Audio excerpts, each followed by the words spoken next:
Marcus Boone wiped the axle grease from his calloused hands, staring through the haze of Colorado dust. The afternoon stagecoach had finally lurched to a halt in front of the Silver Plume assay office. Marcus had sent away for a sturdy, thick-waisted widow who knew how to skin a buck and survive a winter at 10,000 feet. Instead, the coach door swung open, and the breath left his lungs. A woman stepped down wearing ruined emerald green silk, her skin like porcelain, her eyes wide with a desperate, hunted terror. The rough-hewn townsfolk stopped dead in their tracks. Marcus gripped the edge of the boardwalk, his voice a gravelly whisper. "That can't be my bride." Marcus Boone was not a man built for the soft edges of civilization. For 12 years, he had carved his existence out of the granite and ice of the Colorado Rockies, living in a hand-hewn cabin clinging to the side of Gray's Peak. He was a trapper by trade, a miner when the gold fever occasionally struck him, but mostly he was a solitary creature. His beard was thick and shot with premature gray from winters that regularly dipped to 40 below. His eyes were the pale, washed-out blue of a high-altitude sky. But solitude, Marcus had found, had a way of turning into a slow, quiet madness. The previous winter, trapped by snowdrifts for 3 straight months, he had caught himself having full conversations with his lead mule, Samson. It was then he decided that a man wasn't meant to die without hearing another human voice. He didn't need love, he needed a partner, a survivor. He had placed an advertisement in the Matrimonial Times, out of Street Lewis. He'd been completely honest about the harshness of his life. 3 months later, a letter arrived from a Martha Higgins. She was 32, widowed by a farming accident, strong-boned, and entirely unbothered by the cold. She wrote practically, asking about the root cellar and the availability of flour. Marcus had liked her immediately. He sent her the stagecoach fare, along with a brief, unromantic proposal. Now, standing in the muddy, rutted street of Silver Plume on a biting November afternoon, Marcus felt a cold dread pooling in his gut. Josiah Miller, the local stage agent and part-time mayor, was already pulling the leather trunks from the top of the Concord coach. He paused, wiping his brow, and stared at the woman standing in the dust. She was entirely out of place, like an orchid dropped into a pile of gravel. Her dress, though stained at the hem with trail mud, was an intricate creation of emerald silk and black velvet. Her hair, a rich cascade of dark auburn, was coming undone from a complex arrangement of pins. But it was her face that held the town captive. She possessed a refined, striking beauty, with high cheekbones and a delicate jawline. Yet, she looked entirely exhausted, clutching a small leather valise to her chest as if it were a shield. Marcus stepped off the wooden boardwalk, his heavy leather boots crunching on the frozen dirt. He approached the coach slowly, his towering frame casting a long shadow over her. "Ma'am," Marcus rumbled, his voice thick from disuse. He looked past her, into the dark interior of the coach. "Is there anyone else in there?" The woman flinched slightly at the depth of his voice. She looked up at him, her wide, hazel eyes scanning his imposing figure, his broad shoulders draped in a canvas duster, the hunting knife strapped to his thigh, his weathered face. "No," she said, her voice a melodic, cultured alto that completely lacked the Midwestern twang he had expected. "I am the only passenger remaining." Marcus frowned, his thick brows knitting together. "I'm looking for a Martha Higgins. I sent her fare." The woman's grip on her valise tightened until her knuckles turned white.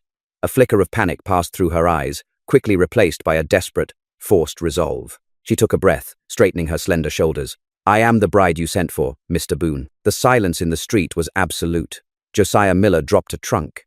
It hit the dirt with a heavy thud, but no one looked away from the standoff between the giant mountain man and the society beauty. "You aren't Martha Higgins," Marcus said flatly. It wasn't a question. "Martha is a 32-year-old farm widow from Missouri. You look like you've never held a pitchfork in your life, let alone butchered a hog. Circumstances change," she said, her voice wavering slightly before she hardened it. "My name is Genevieve Higgins. Martha was my sister. She took ill of the cholera before she could make the journey." It was a lie.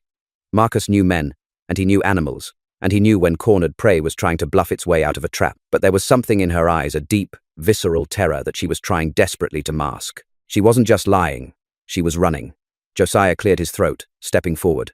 "Well now, Marcus, the lady has the letters you sent. Showed them to me in Denver when she boarded my line. Legally speaking, she's got a right to the arrangement, if she's the proxy." Genevieve reached into her valise with trembling fingers and produced the very letter Marcus had written 6 weeks ago, the handwriting undoubtedly his own. She held it out to him, her chin tipped up in defiance, though he could see the slight tremor in her hands. "Are you turning me away, Mr. Boone?" she asked softly. "Because if you are, I have nowhere else to go. The fare is spent." Marcus looked from the delicate woman to the darkening sky over the mountains.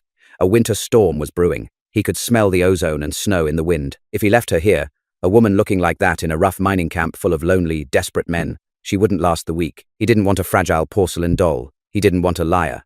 But he couldn't leave her to the wolves. Grab her trunk, Josiah, Marcus growled, turning on his heel. He didn't look back at her as he walked toward his waiting wagon. Let's go, Genevieve. It's a 5-hour ride to the cabin, and the snow ain't waiting for us to get acquainted. The journey up the winding, treacherous switchbacks to Gray's Peak was an exercise in agonizing silence. Marcus drove the buckboard wagon, urging his 2 mules, Samson and Delilah, up the steep, rocky inclines. Beside him sat the woman calling herself Genevieve, shivering violently despite the heavy wool blankets Marcus had practically thrown at her before they departed the town. The temperature plummeted with every 100 feet of elevation. The emerald silk dress, which had looked so out of place in town, was utterly useless against the biting wind that whipped through the pines. Marcus watched her out of the corner of his eye. She didn't complain. She didn't whimper. She merely sat rigid, her teeth chattering so loudly he could hear them over the clatter of the wagon wheels. With a heavy sigh, Marcus pulled back on the reins and engaged the brake. He stood up, shrugging off his massive buffalo hide coat. "Put this on," he ordered, holding the heavy, pungent garment out to her. Genevieve looked at the coat, then at him. He was left in just a flannel shirt and a canvas vest, the freezing wind tearing at his clothes. "I cannot take your coat, Mr. Boone. You will freeze. I've survived a decade up here, lady. You ain't gonna survive the next 10 miles. Put it on before you freeze to death, and I have to dig a grave in frozen dirt." His bluntness made her blink, but she didn't argue further. She allowed him to drape the massive, heavy hide over her delicate shoulders. It swallowed her whole, smelling of wood smoke, pine pitch, and old leather. She pulled it tight around herself, burying her face in the thick fur collar. "Thank you," she murmured. "Don't thank me yet," Marcus replied, snapping the reins to get the mules moving again. "You haven't seen where we're going." As the wagon rattled on, Marcus's mind worked furiously. Genevieve Higgins. It sounded false just thinking about it. Her hands, briefly exposed when she took the coat, were soft, uncalloused, with neatly manicured nails. The ring finger of her left hand bore a faint, pale indentation, the ghost of a ring recently and hastily removed. "So," Marcus began, his voice cutting through the howl of the wind. "Martha was your sister." "Yes," Genevieve replied, her voice muffled by the fur collar. "And she died of cholera. It was very sudden." "Odd," Marcus noted casually, his eyes fixed on the treacherous trail ahead. "Because cholera ain't exactly a winter disease in Missouri, usually hits in the heat of the summer." Silence stretched between them, thick and heavy. Genevieve shifted uncomfortably on the hard wooden seat. "It was an outbreak in the city," she stammered, recovering quickly. "We had traveled to Street Louis." "I see." Marcus let the lie hang in the air, allowing her to feel the weight of his disbelief. He didn't push harder. Out here, pushing a panicked animal only made it bite or jump off a cliff. He would wait. Dusk was settling, painting the snow-capped peaks in shades of bruised purple and violent orange, when the cabin finally came into view. It was a sturdy, low-slung structure built of thick, unpeeled pine logs, chinked with mud and moss. A stone chimney smoked lazily against the twilight. It was isolated, perched on a rocky shelf overlooking a vast, empty valley. To Marcus, it was a fortress. To Genevieve, it clearly looked like the end of the world. He pulled the wagon to a halt and jumped down. He walked around to her side and reached up, wrapping his large hands around her waist. She gasped slightly at the contact, her body tense, but allowed him to lift her down. She was shockingly light, like a bird with hollow bones. "Welcome home," Marcus said, the words tasting strange on his tongue. He pushed open the heavy oak door. The inside of the cabin was warm, the coals in the hearth still glowing. It was purely functional. A rough-hewn table, 2 chairs, a cast-iron stove, shelves lined with canned goods and dried meat, and a single bed in the corner covered in thick pelts. The walls were decorated with steel traps, snowshoes, and a Henry repeating rifle. Genevieve stepped inside, the buffalo coat trailing on the floor behind her. She looked around, her eyes widening at the single bed. Marcus saw the panic flash in her eyes again. "I'll sleep on the floor near the hearth," Marcus said gruffly, preempting her fear. "I ain't an animal, Genevieve, and I don't force myself on women, especially ones who lied to get here." She whipped around to face him, her cheeks flushing with a mixture of shame and indignation. "I am not a liar, Mr. Boone. Your hands have never seen a day of labor. Your dress costs more than this cabin. You jumped at the sight of my shadow, and you've got a ring mark on your left hand," Marcus listed, walking past her to stoke the fire. "You're running from something, or someone. I don't rightly care which, but don't insult my intelligence by playing the grieving farm girl sister." Genevieve stood frozen in the center of the room. Slowly, she let the heavy buffalo coat slide off her shoulders, falling to the floor in a heap. Without the coat, she looked impossibly small in the rustic cabin. "If you know I am lying, why did you bring me up here?" she asked, her voice trembling, stripping away the cultured facade for just a moment.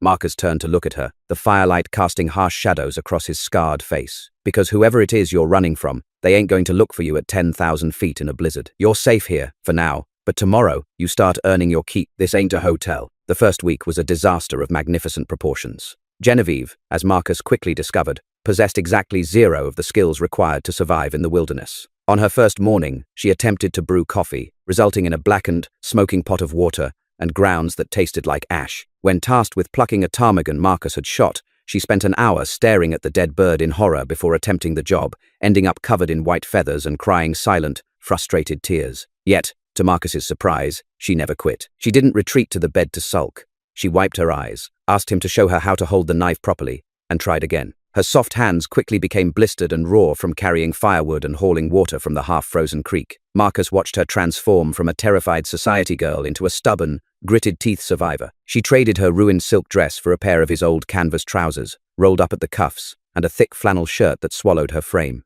Despite the physical toll, the mountain air seemed to bring a color to her cheeks she hadn't possessed in town. In the quiet evenings, by the light of the oil lamp, she would mend his torn clothes with stitches so fine and intricate they looked like artwork. A strange, fragile domesticity settled over the cabin. They spoke little, but the silence between them shifted from hostile to companionable. Marcus found himself looking forward to returning from checking his trap lines, just to see the glow of the cabin window and smell the slightly burned, but improving, stews she cooked. But the mystery of her past hung over them like an impending avalanche. The break came on a Tuesday. The sky had turned a flat, bruised grey, and the wind was howling with the unmistakable pitch of a major blizzard. Marcus was outside, chopping an extra cord of wood to see them through the storm, when he accidentally sliced his palm on a splintered log. Bleeding heavily, he kicked open the cabin door. Genevieve, need a bandage. Top shelf, left side. Genevieve was kneading dough at the table. Seeing the blood, she went pale but immediately moved to the shelf. I can't reach it, she said, standing on her tiptoes. Look in my satchel by the bed. There's some clean rags, Marcus instructed, wrapping a handkerchief around his bleeding hand. Genevieve hurried to the satchel. As she pulled out the clean cotton rags, her own leather valise, tucked beneath the bed, was knocked over. The brass latch gave way, spilling its contents onto the braided rug. Marcus walked over to grab the rags from her. As he looked down, his eyes locked onto the items scattered across the floor. There was no practical clothing. Instead, there was a velvet jewelry box, popped open to reveal a diamond necklace that caught the firelight. There were several stacks of heavy, gold double eagles, and resting on top of a silk nightgown was a folded newspaper clipping. Marcus reached down with his good hand and picked up the clipping before Genevieve could scramble to hide it. The paper was high quality, the print thick and black. The masthead read, "The Chicago Tribune." The headline screamed, "Heiress Genevieve Vanderbilt missing. Ruthless railroad baron Nathaniel Croft offers $5,000 reward for return of his fiancée." Below the headline was a remarkably accurate sketch of the woman currently standing in front of him, clutching a bloody rag. The silence in the cabin was deafening, broken only by the shriek of the blizzard hitting the cabin walls outside. Marcus read the article slowly, his jaw tightening. According to the text, Genevieve had been kidnapped by outlaws on the eve of her wedding to Nathaniel Croft, a man notorious for his violent, monopolistic business tactics and immense wealth. Marcus lowered the paper. He looked at Genevieve. She had backed away, her spine pressed against the rough log wall of the cabin. She looked exactly as she had the day she stepped off the stagecoach, like a trapped animal. Genevieve Vanderbilt, Marcus said, the name sounding absurd in the rustic cabin. $5,000. That's a sum a man could kill for, or die for. He didn't want to marry me, she blurted out, her voice cracking. The dam had finally broken. The poised, controlled woman vanished, leaving behind a terrified girl. He wanted my family's railroad shares. My father died 3 months ago under questionable circumstances. Nathaniel swooped in. He isolated me, kept me locked in our estate. The wedding was going to be a legal transfer of power. And once he had the shares, I knew I would have an accident just like my father. Marcus stared at her, absorbing the gravity of her words. He knew the name Nathaniel Croft. The man had run a spur of his railroad through the foothills near Denver 2 years ago. He had hired Pinkerton thugs to burn out the homesteaders who refused to sell their land. Croft wasn't a businessman. He was a warlord in a tailored suit. "How did you get the stagecoach ticket?" Marcus asked, his voice low, steadying. "My maid," Genevieve whispered, tears finally spilling over her lashes. Her name was Martha Higgins. She was from Missouri. She had answered your advertisement. She knew I was going to die if I stayed. She gave me her ticket, her identity, and her blessing. She smuggled me out in a laundry cart the night before the wedding. Marcus looked down at the gold coins on the floor. "And the money? Stolen from his private safe," she said, lifting her chin with a sudden, fierce spark of defiance. "I took what I needed to survive. I didn't know where the stagecoach was taking me. I just knew it was far away." Marcus tossed the newspaper clipping onto the table. He wrapped his bleeding hand tightly in the rag. The wind hammered against the roof, rattling the heavy timber. "You brought a $5,000 bounty to my doorstep. Marcus stated factually. Croft won't stop looking. A man like that doesn't let an insult or railroad shares slip away. He'll hire trackers. Men who know these mountains. Genevieve closed her eyes, a look of profound defeat washing over her face. I know. I'm sorry, Mr. Boone. I had no right to drag you into this. As soon as the storm breaks, I will pack my things. I'll walk back down the mountain. You won't be involved. She pushed off the wall and knelt on the floor, her raw, blistered hands shaking as she began gathering the gold coins and the velvet box. Marcus watched her for a long moment. He saw the blister on her thumb, the soot smudged on her forehead, the way the oversized flannel shirt hung on her fragile frame. He thought of the quiet domesticity of the past week, the way the cabin felt less like a tomb and more like a home since she arrived. He stepped forward, his heavy boot pinning the strap of her valise to the floor. Genevieve froze, looking up at him with wide, frightened eyes. Put it away, Marcus commanded gruffly. But I said put it away, Genevieve. Marcus reached down, his massive, uninjured hand wrapping gently around her arm, pulling her to her feet. He looked down into her tear-streaked face. You walk out there in that snow. You'll be dead by morning. And I didn't bring a bride up this mountain just to let her freeze. Genevieve stared at him, her breath hitching. They will come for me, Marcus. Men with guns. Marcus turned his head, looking toward the far wall where his Henry repeating rifle hung beneath the head of a massive bull elk. He had survived grizzly bears, avalanches, and claim jumpers. He knew the ridges, the hidden caves, and the deadly drops of Gray's Peak better than any man alive. He looked back at her, his pale blue eyes cold and hard as glacial ice. Let them come, the mountain man rumbled. They'll find out the hard way that this mountain belongs to me, and so does the woman under my roof. The blizzard raged for 3 days and 3 nights, sealing the cabin in a tomb of white. Inside, the atmosphere had shifted irrevocably. The unspoken tension between a lonely mountain man and a terrified runaway had forged into something much harder, much more dangerous. An alliance. Marcus spent the long hours of the storm stripping, cleaning, and oiling his arsenal by the heat of the cast-iron stove. He laid out a Henry repeating rifle, an old but reliable Sharp's buffalo rifle, and a pair of Colt single-action army revolvers. The heavy scent of Hoppy's No. 9-gun oil masked the lingering smell of Genevieve's burnt biscuits. Genevieve sat at the rough-hewn table, her emerald silk dress now cut up and repurposed into cleaning rags. She watched Marcus's large, scarred hands move with mechanical precision over the steel mechanisms. The reality of her situation had settled deep into her bones. She was no longer a Vanderbilt heiress sitting in a gilded Chicago parlor. She was prey. Nathaniel won't send the local law, Genevieve said quietly, breaking the crackling silence of the fire. He owns Judge Aris Caldwell down in Denver. Caldwell will sign whatever warrants Nathaniel puts in front of him. But Nathaniel prefers his own men. It keeps his hands clean. Marcus slotted the cylinder back into a Colt and spun it, the clicks loud and sharp. Who does he use? A man named Caleb Shaw. They call him Deacon.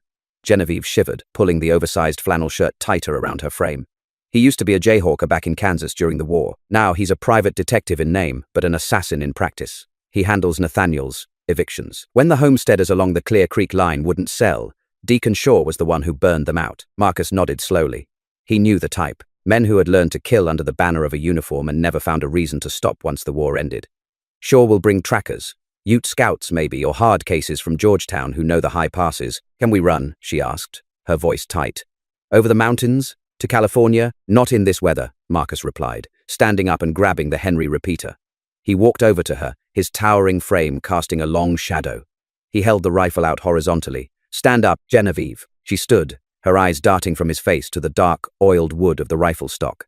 Take it, he commanded gently. She reached out, her blistered hands wrapping around the cold steel barrel and the polished wood. It was heavier than she expected, and it pulled her arms down slightly. Nathaniel Croft thinks you're a porcelain doll he can put back on a shelf, Marcus murmured, stepping behind her. He placed his large hands over hers, guiding the rifle up to her shoulder. He thinks you're helpless without his money or your father's name. You're going to prove him wrong. He adjusted her stance, his chest pressing lightly against her back.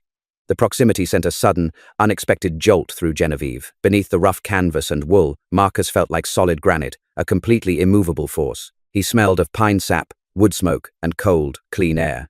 Pull the stock tight into the meat of your shoulder, Marcus instructed, his breath warm against her ear. Otherwise, the recoil will break your collarbone. Sight down the barrel.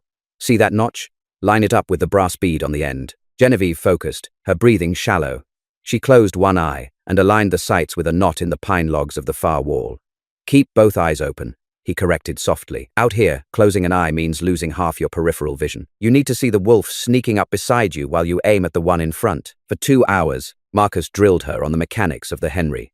how to load the tubular magazine, how to rack the lever action smoothly without jamming the brass cartridges, and how to control her breathing. He didn't offer her platitudes or false comfort. He treated her like a partner who needed to pull her weight if they were going to survive the winter. And in doing so, he gave her the one thing Nathaniel Croft had constantly stripped away: respect. On the fourth morning, the storm broke.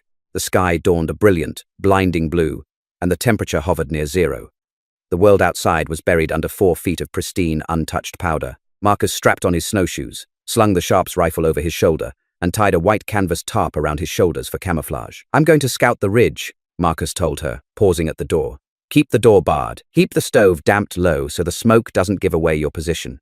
If you hear someone on the porch, and it ain't me whistling the Yellow Rose of Texas, you shoot through the heavy oak. Don't wait for them to open it." Genevieve gripped the Henry rifle, her knuckles white. She looked up at him, her hazel eyes fierce and determined. "Come back, Marcus Boone." "I always do," he said, and slipped out into the blinding white. The air was so cold it burned the inside of Marcus's lungs with every breath. He moved silently through the lodgepole pines, a ghost drifting over the deep snowdrifts. He knew this mountain the way a man knows his own hands. He knew which cornices were ready to snap into avalanches, and he knew the blind spots along the switchback trail leading up from Silver Plume. 2 miles down the mountain, near a frozen cascade of ice known as Bridal Veil, Marcus found the tracks. 3 horses, post-holing deeply through the snow, led by a man on foot wearing broad, bare-paw snowshoes. They were moving slow, exhausted by the altitude and the bitter cold, but they were moving with purpose. Marcus climbed a rocky outcropping, brushing the snow from a granite slab, and peered down through his brass spyglass. 4 men. They had a small, smokeless fire built in the lee of a massive boulder. 3 were rough-looking toughs wearing heavy canvas dusters and mismatched cold-weather gear hired muscle from the mining camps. But the 4th man stood out. He wore a heavy black broadcloth overcoat and a bowler hat that looked entirely ridiculous in the high Rockies. He was meticulously cleaning a pair of matching Smith & Wesson Schofield revolvers. Caleb Deacon Shaw. Marcus watched as Shaw pulled a silver flask from his coat, took a pull, and handed it to one of the toughs. The wind shifted, carrying the faint, distorted sounds of their voices up the canyon. Marcus strained to listen. "Don't care if she catches her death." Shaw's voice drifted up, thin and reedy. Croft's orders were clear. "We bring her back breathing if it's easy. If it ain't, we bring back her left hand with the engagement ring on it and toss the rest of her off a cliff." Croft's got a forged will back in Chicago. Grieving fiancé inherits it all. A cold fury, sharp as an icicle, pierced Marcus's chest. This wasn't a retrieval mission, it was a sanctioned hunt. Marcus didn't wait for them to pack up. He leveled the heavy Sharps buffalo rifle, resting the octagonal barrel on a patch of moss. The distance was over 400 yards, with a crosswind howling through the canyon. It was a shot few men would take. He breathed in, letting the glacial air fill his lungs, and exhaled slowly. He squeezed the hair trigger. The boom of the 50 to 90 caliber rifle shattered the mountain's silence, echoing like a thunderclap off the granite walls. Down in the camp, the tough holding the silver flask violently jerked backward, thrown into the snowbank as the massive lead slug took him dead in the chest. Chaos erupted. The remaining 2 toughs scrambled for the cover of the boulder, drawing their weapons blindly, but Deacon Shaw didn't panic. He rolled instantly into the deep snow, vanishing from sight into a thicket of scrub oak. Marcus rapidly reloaded the Sharps, his fingers numb but steady. He fired again, a suppressing shot that shattered the rocks just above the toughs' heads, raining granite shrapnel down on them. "Up the ridge!" one of the men screamed, pointing toward Marcus's position. They began returning fire, their Winchester rifles popping impotently, the bullets falling woefully short or cracking into the trees far below Marcus. But Marcus wasn't looking at them. He was scanning the tree line for the black overcoat. Shaw was gone. Realization hit Marcus like a physical blow. Shaw wasn't going to fight him here. Shaw was a tactician. He realized the sniper had the high ground and the superior weapon. Shaw was flanking him, leaving his hired muscle as bait, making a straight, undetected line for the cabin. Marcus cursed violently, abandoning his hidden perch. He grabbed his snowshoes and began a frantic, lung-burning sprint back up the mountain. Back at the cabin, Genevieve jumped as the distant, muffled boom of the buffalo rifle echoed through the valley. Her heart hammered against her ribs. She gripped the Henry rifle tightly, pacing the small confines of the room. Marcus had told her to wait, to stay hidden. An hour passed. The silence returned, heavy and oppressive. Then she heard it. It wasn't a whistle. It was the faint, unmistakable crunch of snow under a heavy boot on the front porch. Genevieve froze, her breath catching in her throat.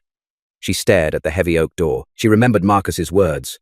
"Don't wait for them to open it." She backed away until her shoulders hit the stone of the chimney. She raised the Henry rifle, her hands trembling violently. She forced herself to remember the cold, steady weight of Marcus standing behind her. "Pull the stock tight. Keep both eyes open." The brass latch on the door rattled. A boot kicked against the bottom timber, testing its strength. "Come on out, little bird," a reedy, cold voice called from the other side of the door. "Mister," Croft wants his ring back. Genevieve squeezed her eyes shut for a fraction of a second, gathered every ounce of terror and rage she possessed, and pulled the trigger. The Henry roared, kicking viciously into her shoulder. The .44 caliber bullet punched a clean hole right through the center of the oak door. A sharp cry of pain echoed from the porch, followed by the sound of a heavy body stumbling backward off the wooden planks and into the snow. Genevieve didn't stop. She racked the lever action, ejecting the smoking brass casing, and fired again and again, blindly tracking the sound of the movement outside until the hammer clicked on an empty chamber. Silence descended once more, save for the ringing in her ears. Minutes ticked by like hours. Finally, a shadow fell across the frosted window. Genevieve scrambled for the Colt revolver on the table, her hands slick with sweat. Then, a low, melodic whistle drifted through the logs, the yellow rose of Texas. Genevieve dropped the revolver and lunged for the door, throwing back the heavy iron bar. Marcus stood on the porch, chest heaving, his canvas coat covered in snow. At the bottom of the porch stairs, bleeding heavily from a shattered shoulder, lay Deacon Shaw, groaning in the red-stained snow. Marcus stepped inside, his eyes locking onto Genevieve. He saw the empty rifle in her hands, the bruised shoulder, and the fierce, unyielding fire in her hazel eyes. "You shot him," Marcus breathed, a mixture of shock and profound admiration in his gravelly voice. "I told you," Genevieve said, her voice shaking but her chin held high. "I am not going back." Marcus looked down at the bleeding assassin in the snow, then back to the heiress who had just claimed her own life. The battle for the mountain had begun, and Marcus knew with absolute certainty that there was no line he wouldn't cross to protect the woman standing before him. Marcus hauled Deacon Shaw over the threshold by the collar of his heavy black overcoat, leaving a stark crimson trail across the pristine snow of the porch. The assassin groaned, his right arm hanging uselessly, blood pulsing sluggishly from the ragged exit wound beneath his collarbone. The heavy .44 caliber slug from the Henry rifle had shattered the bone and torn through muscle, but by some miracle of savage luck, it had missed the artery. Marcus dumped Shaw unceremoniously onto the braided rug in the center of the cabin. He kicked the door shut and dropped the heavy iron bar back into place. Genevieve stood frozen near the hearth, the smoking rifle still clutched in her hands. Her face was devoid of color, her eyes wide as she stared at the man bleeding on the floor. It was one thing to know she had fired a weapon. It was another entirely to see the ruin it had caused. "Put the rifle down, Genevieve," Marcus said, his voice calm, a steadying anchor in the turbulent room. "You did exactly what you had to do. He would have killed you without a second thought." She swallowed hard, her throat clicking, and carefully laid the Henry on the table. Her hands were shaking so violently she had to clasp them together to still them. Marcus knelt beside Shaw, drawing his hunting knife. With a few swift, practiced motions, he sliced open the blood-soaked overcoat and the wool suit jacket beneath it. Shaw hissed through his teeth, his pale blue eyes snapping open. They were cold, flat, and entirely devoid of fear. "You've got a hell of a guard dog, Boone," Shaw wheezed, a bloody smile touching his thin lips. He looked past Marcus to Genevieve. "Your intended sends his regards, Miss Vanderbilt. He said to tell you the wedding cake is getting stale." "Shut your mouth," Marcus growled. He grabbed a handful of the ruined emerald silk rags Genevieve had been using for cleaning and pressed them ruthlessly into the wound. Shaw screamed, a raw, ragged sound that bounced off the log walls. "Boil some water," Marcus ordered over his shoulder, "and get the carbolic acid from the top shelf. We need to clean this before he bleeds out or rots from gangrene. I need him talking." Genevieve snapped out of her shock. The sheer pragmatism of the task grounded her. She moved quickly, filling the kettle from the water bucket and stoking the stove. Within minutes, she handed Marcus a steaming basin and a bottle of harsh, stinging antiseptic. Marcus worked with brutal efficiency. He wasn't gentle. He poured the acid directly into the bullet hole, ignoring Shaw's thrashing and swearing, then bound the shoulder tight with strips of clean canvas. When he was finished, he hauled the assassin up and shoved him into one of the heavy oak chairs, tying his good arm and his legs to the wood with thick hemp rope. The adrenaline of the firefight was beginning to ebb, leaving a heavy, exhausted tension in its wake. Outside, the wind howled around the eaves of the cabin, indifferent to the blood and violence within. Marcus pulled up the second chair and sat backward, resting his thick forearms on the backrest, bringing him eye to eye with the captive. "You've got 2 men dead in the snow down by Bridal Veil," Marcus stated, his voice a low, dangerous rumble. "The third ran off toward Georgetown like a whipped cur. So here's how this plays out, Shaw. You tell me exactly what Nathaniel Croft's plan is, and I let you sit by the fire until you heal enough to walk down this mountain a free man. You lie to me, and I drag you back out to the porch and let the timber wolves finish what the rifle started." Shaw let his head fall back against the chair, coughing weakly. "You think you're holding a winning hand, trapper? You're playing against the bank. Croft ain't sitting in Chicago waiting for a telegraph." Genevieve stepped forward, coming to stand beside Marcus. Her fear had transmuted into a cold, diamond-hard fury. Where is he, Caleb? Where is Nathaniel? Shaw's eyes flicked to her, a grudging respect mingling with his malice. He's in Denver, sweetheart. Rode in on his private rail car 2 days ago. He's got the local sheriff in his pocket and 20 Pinkerton strikebreakers armed with repeating shotguns and Winchesters. They're loading onto a narrow-gauge train bound for the Georgetown Loop right now. Marcus's jaw tightened. 20 well-armed men. That wasn't a posse. That was a small army. He's coming himself? Genevieve asked, her voice faltering slightly. He wants to watch you hang. Boone. Shaw sneered, spitting a glob of bloody phlegm onto the floor. And he wants to put the ring on her finger while she watches you swing. You can't fight 20 men, mountain man. They'll burn this cabin to the ground and sift through the ashes for her. Marcus didn't blink. He simply stood up, towering over the tied man. They have to get up the mountain first. He grabbed a soiled rag and stuffed it unceremoniously into Shaw's mouth, tying it off with a piece of twine to silence the man. The silence that followed was heavy, pressing in on them from all sides. Marcus walked over to the wash basin, scrubbing the blood from his hands with harsh lye soap. Genevieve stood by the stove, her arms wrapped tightly around herself. The bravado she had shown a moment ago was crumbling. Marcus dried his hands and turned to her. He saw the violent tremor in her shoulders, the way she was biting her lip to keep from crying out.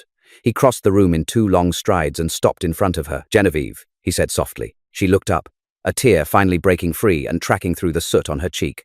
I brought this to your door. They are going to destroy your home. They are going to kill you.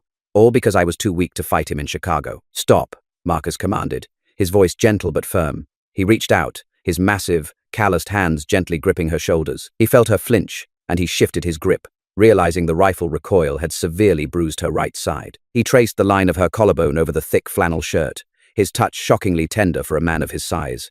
You aren't weak, Marcus murmured, his pale eyes searching hers. A weak woman would have surrendered to the snow on the first day. A weak woman wouldn't have pulled the trigger on a killer breaking down the door. You fought back. You survived. But 20 men, she whispered, stepping instinctively closer to him, seeking his warmth. Let them bring 50, Marcus said, his thumb brushing away the tear on her cheek. The physical contact sent a sudden, profound jolt through both of them. It wasn't the frantic, desperate touch of strangers surviving a storm. It was an acknowledgement of something deeper, something forged in the crucible of the past week. Genevieve leaned into his hand, closing her eyes. For a fleeting moment, the heiress and the mountain man ceased to exist. They were just a man and a woman standing on the edge of the world, finding solace in the storm. We can't stay here, Marcus said quietly, his forehead resting lightly against hers. He's right about one thing. A cabin is just a wooden box if they surround it. We need to move. Genevieve opened her eyes, the vulnerability fading back into resolve. Where do we go? Higher, Marcus replied, turning to look out the frosted window toward the jagged peaks. To a place where numbers don't mean a damn thing. Dawn broke like a cracked mirror, scattering cold, brittle light across the snow-choked valley. The wind had died down, leaving a stillness so profound it felt unnatural. Marcus and Genevieve moved with frantic, coordinated purpose. They packed only the essentials: dried venison, coffee, wool blankets, and every single round of ammunition Marcus possessed. Marcus hauled Deacon Shaw up from the chair. The assassin looked pale and feverish, the gunshot wound taking its toll, but he could walk. Marcus marched him to the heavy, reinforced oak door of the root cellar built into the hillside behind the cabin. You've got a bucket of water, a loaf of hardtack, and 3 heavy pelts in there, Marcus told him, shoving the man into the dark, freezing space. Your friends will find you eventually. If they don't, you'll freeze in about 3 days. Consider it a fair trade for the men you burned out down in the valley. Marcus slammed the heavy door shut, dropped the iron crossbar, and locked it with a heavy brass padlock. Genevieve was waiting by the buckboard, fully swallowed in Marcus's buffalo coat, the Henry rifles slung across her back. Marcus strapped his snowshoes on, hitched the 2 mules, Samson and Delilah, and led them up the narrow, treacherous trail that switched back behind the cabin. Their destination was the Black Ridge Shaft, an abandoned silver mine 3 miles further up the mountain. It had gone bust 5 years ago when the vein ran dry, but Marcus knew its layout intimately. The mine sat at the end of a sheer box canyon, accessible only by a single, narrow ridge trail flanked by a deadly drop into a gorge. It was a natural fortress, a place where 20 men would have to walk single file to approach. The climb was agonizing. The snow was chest-deep in places, and Marcus had to break trail, his massive legs driving through the powder like pistons. Behind him, Genevieve struggled, her breath pluming in the freezing air, her legs burning with lactic acid, but she never complained. Every time Marcus looked back to check on her, she met his gaze, set her jaw, and took another step in his footprints. By noon, the timberline fell away, leaving only jagged, windswept granite and ice. The entrance to the Black Ridge Shaft loomed ahead, a dark, ragged hole punched into the side of the mountain, shored up by thick, graying timbers. They led the mules deep into the main tunnel, away from the biting wind. The air inside the mine was remarkably warmer, smelling heavily of damp earth, sulfur, and old rust. Marcus dropped his heavy pack and immediately went to work. He walked to the back of the first cavern, prying loose a loose board covering an old supply cache. He pulled out a wooden crate stenciled with the words Hercules Powder Co. Genevieve walked over, her eyes widening as Marcus lifted the lid. The crate was half full of red, wax paper-wrapped sticks of dynamite, nestled in sawdust. Miners left it behind when the company went bankrupt, Marcus explained, carefully lifting a stick. The nitroglycerin hadn't crystallized too badly, but it was old, making it volatile. Out here, explosive power is better than a lock on a door. He pulled out a spool of canvas-wrapped fuse cord and a box of blasting caps. He handed 3 sticks of dynamite and a length of fuse to Genevieve. "I need you to learn this right now," he said, his tone dead serious. "You insert the cap into the top. You push the fuse in. When you light it, this length will give you exactly 7 seconds. You count to 3, and you throw it as hard as you can down the shaft. Do you understand?" Genevieve stared at the explosive, her heart hammering. She was an heiress. 2 weeks ago, her biggest concern was whether the florist had sourced the correct shade of white roses for the wedding reception. Now, she was holding enough explosive power to level a city block. She looked up at Marcus. "I understand." "Good." Marcus grabbed an armful of the explosives. "I'm going to rig the choke point on the ridge trail. You stay here. Keep the fire small. Keep the mules quiet." Marcus moved back toward the entrance of the mine. He crawled out onto the narrow, icy ridge, overlooking the valley. The view was breathtakingly vast, a sea of white peaks rolling endlessly into the horizon. But Marcus wasn't looking at the scenery. He was looking down the mountain, toward the shelf where his cabin sat. A thick, oily column of black smoke was rising into the crystal-clear sky. They had arrived. Croft's men had found the empty cabin, and in their frustration, they had set it ablaze. Marcus watched the smoke for a long minute. That cabin was 12 years of his life. It was every piece of wood he had chopped, every log he had chinked, every winter he had survived alone. Now, it was just ash. A heavy, murderous calm settled over him. He systematically began wedging sticks of dynamite into the deep fissures of the granite wall overhanging the narrow trail, linking them with one long, continuous fuse. When he returned to the cave, Genevieve saw the look in his eyes. She smelled the faint, distant scent of burning pine on the wind. She rushed forward, grabbing his arm. "Marcus, the cabin? Gone," he said flatly, setting his rifles on a crate. "I'm so sorry," she whispered, her voice cracking with guilt. "Everything you built. Everything you owned." Marcus stopped moving. He turned to her, the dim light of the cave throwing harsh shadows across his scarred face. He reached out, his hand cupping her cheek, his thumb tracing her jawline. "A man can rebuild a house," Marcus said softly. The gravel in his voice entirely smoothed out. "Wood is cheap. What matters is standing right in front of me." Genevieve's breath hitched. Before she could overthink it, before the terror of the impending battle could paralyze her, she leaned up and pressed her lips to his. It was a desperate, urgent kiss, tasting of cold wind and fear, but anchored by a profound, undeniable fire. Marcus's arms wrapped tightly around her waist, pulling her flush against his chest, holding her as if she were the only solid thing left in the world. For a minute, the cold, the mine, and the army marching up the mountain ceased to matter. A sharp, distant crack shattered the silence. Marcus broke the kiss instantly, spinning toward the mouth of the cave, the Sharp's buffalo rifle already in his hands. "Gunfire," Marcus muttered, his eyes narrowing into the blinding white glare outside. Genevieve grabbed the Henry repeater, racking the lever action, her heart pounding a frantic rhythm against her ribs. "They found the tracks," Marcus said, moving to the edge of the rock wall, looking down the switchbacks. Through the spyglass, he could see them. A dark, serpentine line of men trudging up the pristine white slopes, heavily armed and moving with grim determination. And riding a massive black stallion in the center of the column, wearing a heavy, fur-lined coat that looked untouched by the elements, was Nathaniel Croft. The ruthless baron had come to reclaim his property. "Get back in the shadows, Genevieve," Marcus ordered, thumbing the hammer back on the massive 50-90 rifle. He struck a match against the rock face, holding the flickering flame inches from the long fuse cord snaking out to the cliff face. "It's time to teach Mr. Croft who really owns this mountain." The hiss of the lit fuse was a serpent's whisper against the howling high-altitude wind. Marcus watched the spark eat its way down the canvas-wrapped cord, disappearing into the jagged fissures of the granite wall overhanging the narrow ridge trail. 100 yards below, Nathaniel Croft's private army marched in a tight, disciplined column. They were seasoned Pinkerton men and hardened Colorado strikebreakers, their breath pluming in the freezing air like smoke from a locomotive. At the center of the formation, Croft sat atop his black stallion, draped in a magnificent silver fox coat. He looked less like a man coming to reclaim a stolen bride and more like a monarch surveying a conquered territory. "Get back, Genevieve." Deep into the shaft, Marcus ordered, his voice echoing off the damp rock walls. Genevieve retreated behind a stack of rotting timber, clutching the Henry rifle to her chest, her heart hammering a frantic rhythm against her ribs. She watched Marcus shoulder the heavy Sharps buffalo rifle, his massive frame perfectly still, a predator waiting for the trap to snap shut. The lead Pinkertons reached the choke point. They paused, their boots slipping on the treacherous, ice-slicked rock. One of them looked up, noticing the unnatural, fresh cracks in the granite just as the fuse met the blasting caps. The explosion tore the sky apart. A deafening, concussive roar ripped through the canyon, sending a shockwave that rattled Genevieve's teeth and showered the interior of the mine with decades-old dust. The granite face above the trail shattered outward in a spectacular eruption of fire, smoke, and jagged stone. Thousands of pounds of rock sheared away from the mountain, crashing down onto the trail and obliterating the front of the column. Men and horses screamed as the ground vanished beneath them, swept into the deadly gorge below by the localized avalanche of stone and ice. When the smoke cleared, the narrow trail was gone, replaced by a gaping, impassable chasm. Marcus racked the lever of the Sharps, a grim satisfaction settling into his scarred features. The path to the Black Ridge shaft was severed, but Nathaniel Croft had not built a railroad empire by retreating from broken bridges. Down on the lower switchback, Croft fought to control his panicked stallion. He didn't look at the men he had just lost.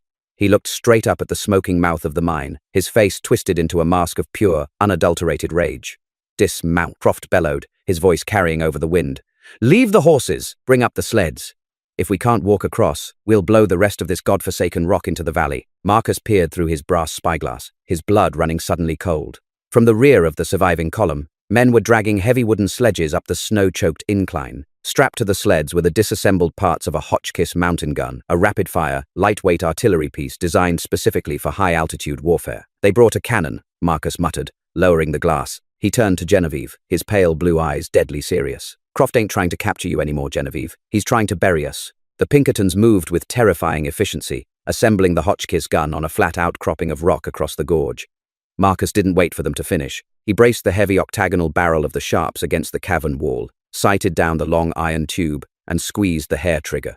The 50 to 90 caliber slug crossed the chasm in a fraction of a second, taking the lead gunner squarely in the chest and throwing him backward into the snow. Marcus reloaded frantically, the brass casings clinking musically against the stone floor. He fired again, shattering the wooden wheel of the artillery mount. But there were too many of them. Another man stepped up, ignoring the blood of his comrade, and slammed a high-explosive shell into the breech of the Hotchkiss. "Cover!" Marcus roared, diving away from the entrance and tackling Genevieve to the floor just as the canyon lit up with a blinding flash. The artillery shell struck the heavy timber shoring at the mouth of the cave. The explosion was deafening, a catastrophic blast of concussive force and splintering wood. The roof of the cavern groaned violently, raining heavy debris down upon them. A massive, jagged beam of oak snapped and collapsed, crashing down across Marcus's left leg with a sickening crunch of bone. Marcus let out a raw, guttural shout of agony, his vision swimming with black spots. Dust choked the air, thick and suffocating. Genevieve scrambled out from under the shower of dirt and pebbles, coughing violently. "Marcus!" She crawled to his side, her hands frantically tearing at the heavy oak beam pinning him to the floor. It was completely immovable. Marcus gripped her wrists, his face pale beneath the grime, sweat beading on his forehead despite the freezing cold. I can't move it," she sobbed, panic finally clawing its way up her throat. "Listen to me," Marcus rasped, forcing the pain down. He reached out, pressing a bloodied hand against her cheek. "They're going to bridge the gap with the sledges. They'll be inside in 3 minutes. You have to take the back tunnel. It leads to a ventilation shaft. You can climb out to the upper ridge." "I am not leaving you here," Genevieve screamed, her eyes blazing with a fierce, wild defiance. "You can't fight a dozen men with an empty rifle, Genevieve. Run." But Genevieve didn't look at the jammed Henry rifle lying in the dirt. She looked at the wooden crate stenciled with Hercules Powder Co., sitting near the back wall. "No," she said, her voice dropping to a terrifyingly calm whisper. "I'm done running." The crunch of heavy boots on broken rock echoed through the lingering smoke. Genevieve stood up, dusting the dirt from Marcus's oversized buffalo coat. She walked over to the wooden crate and calmly picked up 3 sticks of red, wax paper-wrapped dynamite, tightly bound together with twine. The short, 7-second fuse Marcus had prepared earlier dangled from the blasting cap. She walked to the mouth of the cavern and stepped out into the freezing light. Across the ruined gap, Croft's men had laid the heavy wooden sledges over the chasm, creating a makeshift bridge. 5 Pinkertons were already halfway across, their Winchesters raised, but it was the man stepping off the bridge onto the ledge of the mine that made Genevieve's blood freeze.